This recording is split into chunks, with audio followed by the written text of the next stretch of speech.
ओम श्री परमात्मने नमः। श्रीमद् भगवत गीता प्रथम अध्याय। धृतराष्ट्र उवाच।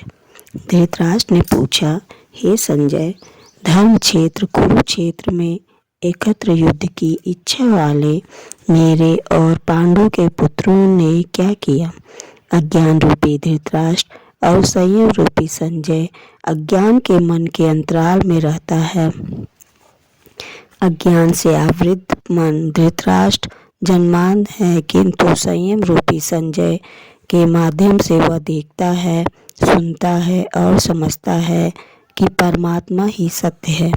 फिर भी जब तक इससे उत्पन्न मोह रूपी दुर्योधन जीवित है, इसकी दृष्टि सदैव कौरवों पर ही रहती है, विकारों पर ही रहती है।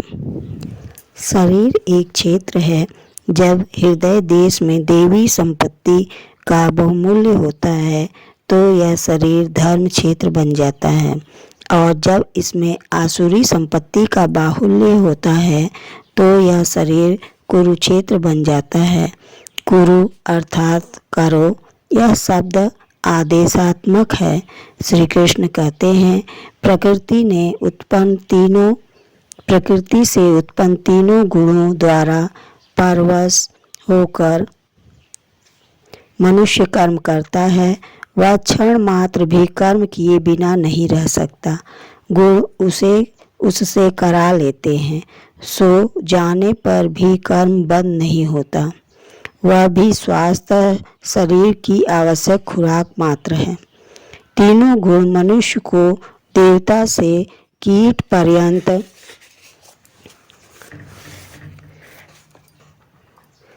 शरीरों में ही बांधते हैं। जब तक प्रकृति और प्रकृति से उत्पन्न गुण जीवित है, तब तक कुरु लगा रहेगा। अतः जन्म मृत्यु वाला क्षेत्र, विकारों वाला क्षेत्र कुरुक्षेत्र है, और परम धर्म परमात्मा में प्रवेश दिलाने वाली पुण्यमयी प्रवृत्तियों पांडवों का क्षेत्र धर्म क्षेत्र है। पुरातत्वविद पंजाब में काशी प्रयाग के मध्य तथा अनेकानेक स्थलों पर कुरुक्षेत्र की शोध में लगे हैं, किंतु गीताकार ने स्वयं बताया है कि जिस क्षेत्र में यह युद्ध हुआ वह कहाँ है।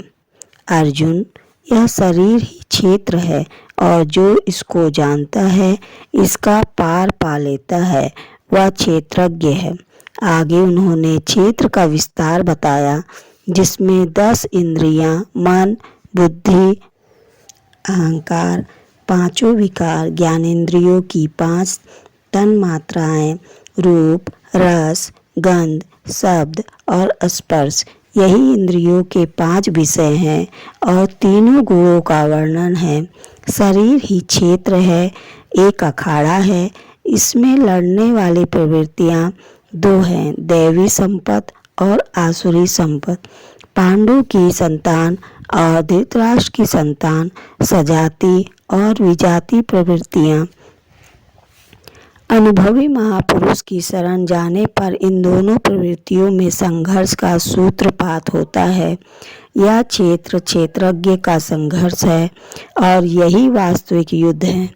विश्व युद्धों से इतिहास भरा पड़ा है, किंतु उनमें जीतने वालों को भी शाश्वत विजय नहीं मिलती। ये तो आपसी बदले हैं।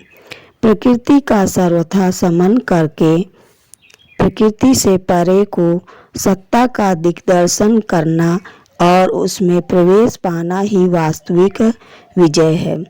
यही एक ऐसी विजय है जिसके पीछे हार नहीं है। यही मुक्ति है जिसके पीछे जन्म मृत्यु का बंधन नहीं है। इस प्रकार अज्ञान से आच्छादित प्रत्येक मन संयम के द्वारा जानता है कि क्षेत्र क्षेत्रज्ञ के युद्ध में क्या हुआ। अब जैसा जिसके संयम का उत्थान है, वैसे वैसे उसे दृष्टि आती